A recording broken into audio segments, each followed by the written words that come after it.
নমস্কার। প্রথমে দেখে নেব আজকের সংবাদ শিরোনাম। দুজনকে নিয়ে উঠেছিলেন হোটেলে, আচমকা ফিরে যান একজন। মন্দারমণির রিসর্টে টিএমসি নেতার মৃত্যুতে দুই রহস্যময়ী ভাবাচ্ছে পুলিশকে। মৌলবাদীদের স্বর্গরাজ্য বাংলাদেশ, ফের মন্দিরে হামলা, কালী মূর্তি ভাঙচুরের অভিযোগ। পুলিশের তোলাবাজি এড়াতে গিয়ে নিয়ন্ত্রণ হারালো ট্রাক্টর, চাপা পড়ে মৃত্যু মহিলার, রণক্ষেত্র দুর্গাপুর। মাত্র 4 দিন কালীঘাটের কাকুকে নিজেদের কাছে রেখেই ভয়ে সিবিআই বলছে আর রাখবো না। দুর্নীতির গঙ্গাসাগর জ্যোতিপ্রিয়, রেশন দুর্নীতিতে প্রাক্তন মন্ত্রীর জামিনের বিরোধিতা ইডির। যত কাণ্ড রিজিওনাল পাসপোর্ট অফিসেই, প্রতিদিন অন্তত 7 ভুয়ো নথি ওয়েবসাইটে। ওরা কারা? মালদহে বাড়ির সামনে থেকে নাবালিকাকে অপহরণ বাইক বাহিনীর। আবার জেলের ভাত খেতে হবে কেজরিওয়ালকে, ইডির হাতে এলো গোপন অস্ত্র। প্রতিদিন নিয়মিত খবর শোনার জন্য সাবস্ক্রাইব করুন বীরভূম নিউজ টিভি চ্যানেলটিকে। আসছে বিস্তারিত খবরে। মন্দারমণির রিসর্টে তৃণমূল নেতার মৃত্যুতে নয়া মোড়, দুই বান্ধবীর ভূমিকা নিয়ে উঠছে প্রশ্ন। যদিও ঘটনার পরেই হোটেল কর্তৃপক্ষ ও হোটেল মালিক সংগঠনও মুখে কার্যত কুলু পেটে ফেলেছে। পুলিশও যে বিশেষ মুখ খুলতে চাইছে এমনটা নয়। ইতিমধ্যেই আমডাঙ্গার বাসিন্দা বছর 34-এর ওই তৃণমূল নেতা আবুল নাসার দেহ উদ্ধারের পর ময়না তদন্তের জন্য কাঁথি হাসপাতালে পাঠানো হয়েছে। এদিকে আবুলের স্ত্রী আবার আমডাঙ্গার আদাহাটা গ্রাম পঞ্চায়েতের উপপ্রধান বলে জানা গিয়েছে। এই ঘটনায় ইতিমধ্যেই নেতার এক বান্ধবী ও বন্ধুকে আটক করে জিজ্ঞাসাবাদ শুরু করেছে মন্দারমণি কোস্টাল থানার পুলিশ। বিশেষ সূত্রে জানা গিয়েছে, বৃহস্পতিবার দুই বান্ধবীর সহ এক বন্ধুকে নিয়ে মন্দারমণিতে বেড়াতে আসেন আবুল। ছিলেন এক বিলাসবহুল হোটেলে। শুক্রবার অসুস্থতার কারণে বাড়ি ফিরে যান এক মহিলা বাড়ি ফিরলেও থেকে যান অন্যজন। রাতে আবুলের সঙ্গে তিনি একই ঘরে ছিলেন বলে জানা গিয়েছে। মহিলা পুলিশে জেরায় জানিয়েছেন, রাতে 1টার সময় তিনি বাথরুমে গিয়েছিলেন। ফিরে এসে দেখেন ফ্যানের সঙ্গে গলায় গামছা লাগানো অবস্থায় ঝুলছে আবুলের দেহ। দেখা মাত্রই তিনি পুলিশে খবর দেন। কিন্তু কে এই মহিলা, কি সম্পর্ক আবুলের সঙ্গে? সূত্রের খবর, আবুলের সঙ্গে প্রায় 6 বছরের বন্ধুত্ব এই মহিলার, ছিল ঘনিষ্ঠতা। বাড়ি ব্যারাকপুরে, প্রায়শই নানা জায়গায় বেড়াতেও যেত আবুলের সঙ্গে। আবুল বিবাহিত হলেও ওই মহিলা বিয়ে করেননি, জানিয়ে নাকি আবুলের সঙ্গে তার ঝামেলাও হয়েছে জানা যাচ্ছে। তাই এই ঘটনার নেপথ্যে ত্রিকোণ প্রেম বা পরকীয়ার কোনো ব্যাপার রয়েছে কিনা তা খতিয়ে দেখছে পুলিশ। বাংলাদেশের জঙ্গি সংগঠন Ansarullah Bangla team sleeper cell তৈরি করে ফেলেছিল এ রাজ্য। গোপনে সংগঠন বাড়ানোই উদ্দেশ্য ছিল তাদের। শিলিগুড়ি করিডর চিকেন স্নেকের নাশকতা চালানোই এই জঙ্গিদের মূল উদ্দেশ্য ছিল। রাজ্য পুলিশের এডিজি দক্ষিণবঙ্গ সুপ্রতিম সরকারের দাবি, অসম পুলিশের হাতে আনসারুল্লাহ বাংলা টিমের 8 জন ধরা পড়েছে। তাদের জেরা করেই এই তথ্য মিলেছে। মুর্শিদাবাদ থেকে 2 জনকে গ্রেফতার করেছে অসম পুলিশ। এদিকে আরজিকর কাণ্ডের প্রতিবাদে ফের কলকাতার ধর্মতলার ডোরিনা ক্রসিংয়ে চিকিৎসকদের অবস্থান বিক্ষোভ। ফের একবার চিকিৎসক সমাজের এই অবস্থান বিক্ষোভে যোগ সাধারণ নাগরিকদের। প্রথমটাই এই ধর্ণা কর্মসূচির জন্য পুলিশের অনুমতি চেয়েছিলেন চিকিৎসকরা। না মেলায় কলকাতা হাইকোর্টের দ্বারস্থ হন তারা। উচ্চ আদালতের নির্দেশে আপাতত আগামী 26শে ডিসেম্বর পর্যন্ত চলবে চিকিৎসকদের এই অবস্থান বিক্ষোভ। আরজিকর মেডিকেল কলেজ হাসপাতালের তরুণী চিকিৎসককে ধর্ষণ করে খুনে এই প্রথম মূল অভিযুক্ত সঞ্জয় রায়ের সাক্ষ্য গ্রহণ শিয়ালদহ অতিরিক্ত দায়রা আদালতের বিচারকের। গতকাল থেকে সঞ্জয়ের সাক্ষ্য গ্রহণ শুরু হয়। সঞ্জয়ের বিরুদ্ধে যারা সাক্ষ্য দিয়েছেন তাদের সব বক্তব্য শুনেছেন বিচারক। এ ব্যাপারে সঞ্জয়ের বক্তব্য আদালত শুনবে। আত্মপক্ষ সমর্থনে সঞ্জয়ের কোনো নতুন তথ্য দিতে পারেন কিনা সেদিকেও নজর রয়েছে আদালতের। প্রিয় দর্শক, আপনি কোন জেলা থেকে আমাদের ভিডিওটি দেখছেন কমেন্ট করে জানাবেন। আজকের ভিডিওতে 300 লাইক ও 200 সাবস্ক্রাইবার টার্গেট করছি। যদি এখনো সাবস্ক্রাইব না করে থাকেন দয়া করে এক্ষুনি সাবস্ক্রাইব করে নিন এবং নিয়মিত আপডেট পেতে আমাদের চ্যানেলটি ফলো করুন। ফিরে আসছি পরবর্তী খবরে। বেপরোয়া গতিতে ছুটে আসা ইট বোঝাই ট্রাক্টরের তলায় চাপা পড়ে মৃত্যু হলো এক মহিলার। ঘটনা ঘিরে মুহূর্তে রণক্ষেত্রের চেহারা নেয় দুর্গাপুরের নিউ স্টিল পার্ক মোড়। ঘণ্টা 2 পেরিয়ে গেলেও রাস্তা অবরোধ করে বিক্ষোভ দেখাতে থাকেন স্থানীয়রা। পুলিশের তোলাবাজির হাত থেকে বাঁচতে ট্রাক্টরটি তীব্র গতিতে ছুটতে থাকে বলে অভিযোগ তাদের। সেই সময় মহিলাকে পিষে দেয় গাড়িটি। হাসপাতালে নিয়ে যাওয়া হলে মহিলাকে মৃত বলে ঘোষণা করা হয়। মৃত মহিলার নাম রনেত পারভিন, বয়স 25 বছর। শনিবার সকালে স্বামী শেখ সাবিরের সঙ্গে তাদের সন্তানকে ডাক্তার দেখাতে নিয়ে যান রনেত। বাইকে চেপে নিউ স্টিল পার্ক এলাকার বাড়িতে ফিরছিলেন তারা। রাস্তা পার করে নিউ স্টিল পার্ক মোড়ে যাওয়ার জন্য রাস্তার পাশে দাঁড়িয়েছিলেন। সেই সময় নিয়ন্ত্রণ হারিয়ে বাইকটিকে ধাক্কা মারে ট্রাক্টরটি। আশঙ্কাজনক অবস্থায় রনেতকে দুর্গাপুর মহকুমা হাসপাতালে নিয়ে গেলে চিকিৎসকরা মৃত বলে ঘোষণা করেন। গুরুতর আহত শিশু ও শেখ সাবির তারপরই বিক্ষোভ দেখাতে থাকেন স্থানীয়রা। পুলিশের অস্থায়ী ক্যাম্পে ভাঙচুর চালানো হয় বলে অভিযোগ, এমনকি ইট ছুড়তেও দেখা যায় স্থানীয়দের।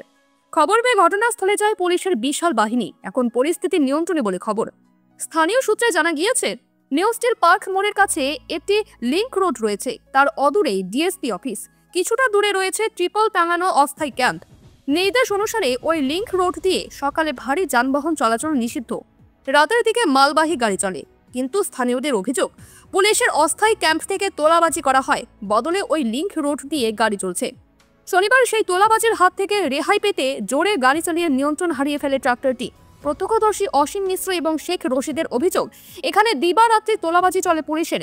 আজও পুলিশ তাড়া করছিল ট্রাক্টরটিকে, সেই জন্যই নিয়ন্ত্রণ হারিয়ে ট্রাক্টরটি উল্টে যায়।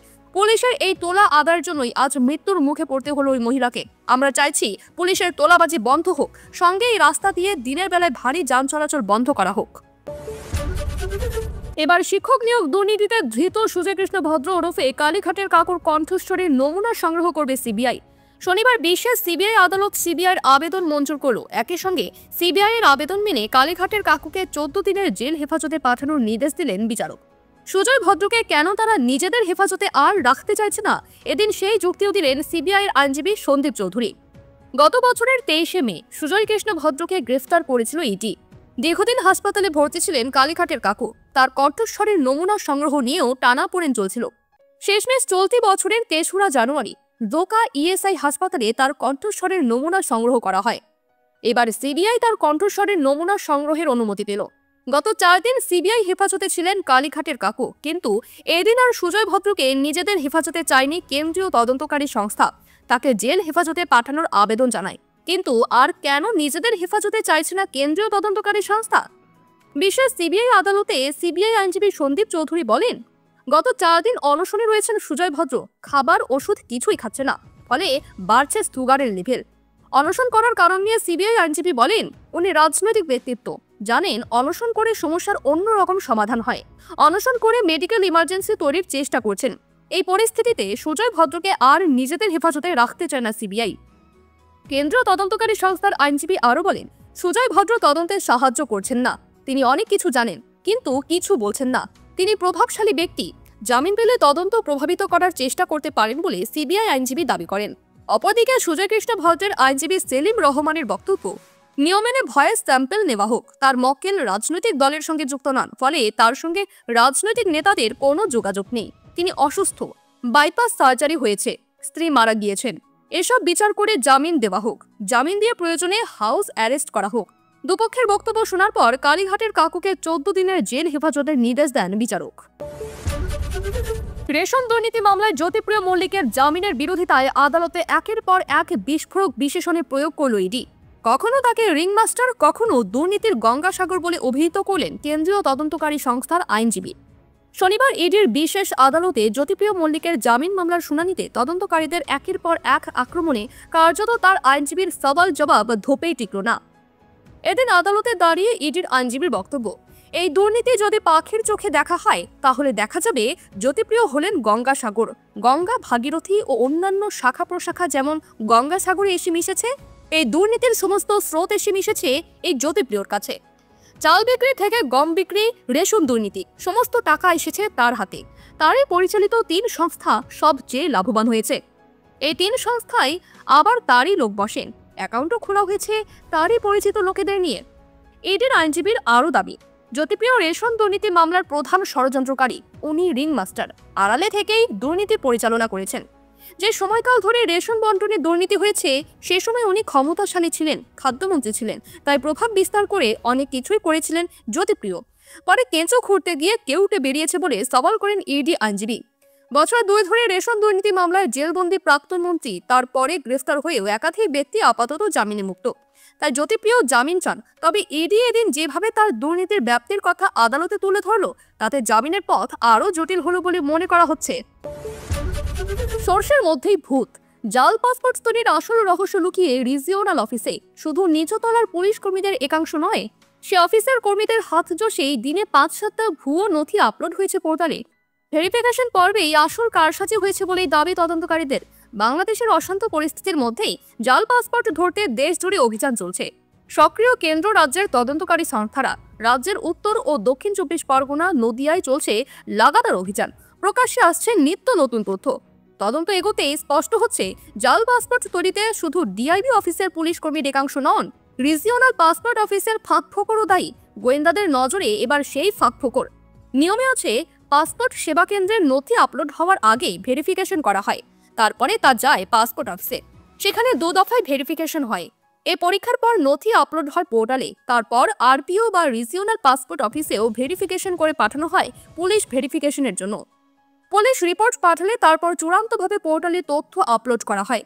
তদন্তকারী দল মনে করছে, পোর্টালে নথি আপলোডের ক্ষেত্রেও বড় রকমের কারসাজি রয়েছে। মোটা অঙ্কের টাকার বিনিময়ে তথ্য আপলোডে কারচুপি হয়েছে। অভিযোগ, যাচাই না করেই দিনে 5-7টা করে ভুয়ো নথি পোর্টালে আপলোড হয়েছে। এর সঙ্গে রিজিওনাল পাসপোর্ট অফিসের একাংশের যোগ রয়েছে। সেই কারচুপির শিকড়ে পৌঁছতে রিজিওনাল পাসপোর্ট অফিসের গত কয়েক মাসের তথ্য পরীক্ষা করা হচ্ছে। নিরাপদ নয় বাড়িও। বাড়ির সামনে খেলা করার সময় 7 বছরের নাবালিকাকে তুলে নিয়ে যাওয়ার অভিযোগ বাইক বাহিনীর বিরুদ্ধে। শনিবার সকালে এই ঘটনা ঘিরে ব্যাপক চাঞ্চল্য ছড়ালো মালদহের হরিশ্চন্দ্রপুরের শালালপুর গ্রামে। খবর পেয়ে সেখানে পৌঁছয় হরিশ্চন্দ্রপুর থানার পুলিশ। প্রত্যক্ষদর্শীরা বয়ান অনুযায়ী 2 দুষ্কৃতী বাইকে করে এসে মেয়েটিকে তুলে নিয়ে যায়। হেলমেটে মুখ ঢাকা থাকায় তাদের ভালোভাবে দেখতে পাননি কেউ। ঘটনার তদন্ত শুরু করেছে পুলিশ। শনিবার সকালে বাড়ির সামনে দাঁড়িয়ে খেলছিল 7 বছরের নাবালিকা আফরোজা খাতুন। জানা যাচ্ছে, সেই সময় বাইকে চড়ে আসে 2 দুষ্কৃতী। হেলমেট ছিল তাদের মাথায়। আফরোজার সামনে এসে তাকে বাইকে তুলে নিয়ে চম্পট দেয় তারা। নাবালিকার চিৎকার শুনে সঙ্গে সঙ্গে ঘটনার নজরে আসে উপস্থিত আশেপাশের মানুষজনের। ছড়ায় ব্যাপক চাঞ্চল্য। মেয়েকে কে বা কারা এভাবে অপহরণ করে নিয়ে গেল সে সম্পর্কে ধারণা করতে পারছেন না আফরোজার মা মালা বিবি ও বাবা রাজু শেখ। সাত সকালের এই ঘটনায় শালালপুর গ্রামে ব্যাপক আতঙ্ক ছড়িয়েছে। কেঁদে আকুল মা ও পরিবারের অন্যান্য সদস্যরা। পুলিশের কাছে বারবার মেয়েকে ফিরিয়ে আনার অনুরোধ জানাচ্ছেন বাবা রাজু শেখ। পুলিশ তদন্তে নেমেছে। প্রাথমিকভাবে বাইক আরোহীদের চিহ্নিত করে তারা কোথায় নাবালিকাকে নিয়ে গিয়েছেন তা জানার চেষ্টা চলছে। তবে অপহরণকারীরা এখনো ফোন বা বার্তার মাধ্যমে কোনো মুক্তিপণ দাবি করেনি বলেই পরিবার সূত্রে খবর। পরিবারকে এই ব্যাপারে সতর্ক করেছে পুলিশ। কোনো নম্বর থেকে ফোন করে কেউ মুক্তিপণ চাইছে কিনা তা নজরে রাখার কথা বলা হয়েছে। সেই নম্বরের সূত্র ধরে অপহরণকারীদের ডেরার সন্ধান পাওয়া যেতে পারে বলে মনে করছে পুলিশ। এখন নাবালিকাকে উদ্ধার করাই মূল লক্ষ্য। নতুন বছরে আবার জেল যাত্রা কেজরিওয়ালের। ফের গ্রেফতার হতে চলেছেন দিল্লির প্রাক্তন মুখ্যমন্ত্রী। ইডির হাতে একটি গুরুত্বপূর্ণ কাগজ আসতেই এই আশঙ্কা তৈরি হয়েছে। সূত্রের খবর, দিল্লির লেফটেন্যান্ট গভর্নর ভিকে সাক্সেনা দিল্লির প্রাক্তন মুখ্যমন্ত্রী তথা আপ নেতা অরবিন্দ কেজরিওয়ালের বিরুদ্ধে তদন্তের অনুমোদন দিয়েছেন। নতুন বছর 2025 সালেই দিল্লির বিধানসভা নির্বাচন। চতুর্থবার দিল্লির গদি দখল করতে মরিয়া আম আদমি পার্টি, কিন্তু ভোটের আগেই চাপে দলের সুপ্রিমো অরবিন্দ কেজরিওয়াল। জানা গিয়েছে, দিল্লির লেফটেন্যান্ট গভর্নর কেজরিওয়ালের বিরুদ্ধে তদন্তের অনুমোদন দিয়েছেন। সুপ্রিম কোর্টের 6 নভেম্বরের রায় উল্লেখ করেই এনফোর্সমেন্ট ডিরেক্টরেট আর্থিক তছরূপ প্রতিরোধ আইন 2002-এ অরবিন্দ কেজরিওয়ালের বিরুদ্ধে তদন্তের অনুমোদনের আর্জি জানিয়েছিলেন। লেফটেন্যান্ট গভর্নরকে পাঠানো চিঠিতে ইডি বলেছিল, দিল্লি আবগারি নীতিকে কেন্দ্র করে বিশাল দুর্নীতি হয়েছে। সুপ্রিম কোর্ট 6 নভেম্বরের রায়ের নির্দেশ দিয়েছিল, সরকারের অনুমোদন ছাড়া কোনো জনপ্রতিনিধির বিরুদ্ধে আইনি পদক্ষেপ করা যায় না। সেই কারণেই লেফটেন্যান্ট গভর্নরের কাছে এই আর্জি জানিয়েছিল। প্রসঙ্গত, সিবিআই ও রাজ্য পুলিশের অনুমোদনের প্রয়োজন হলেও আগে সরকারি কর্মী বা জনপ্রতিনিধির বিরুদ্ধে চার্জশিট দাখিলের জন্য ইডির কোনো অনুমোদনের প্রয়োজন পড়ত না। কিন্তু গত নভেম্বরে কেজরিওয়াল দিল্লি হাইকোর্টে ইডির সাপ্লিমেন্টারি চার্জশিট বাতিলের আবেদন জানান। যুক্তিতে বলেছিলেন, যে সময়ে দুর্নীতি হয়েছে বলে দাবি করছে ইডি, সেই সময় তিনি জনপ্রতিনিধি ছিলেন। তার বিরুদ্ধে পদক্ষেপের জন্য সরকারের কাছ থেকে কোনো অনুমতি নেওয়া হয়নি। খবর শেষ হলো।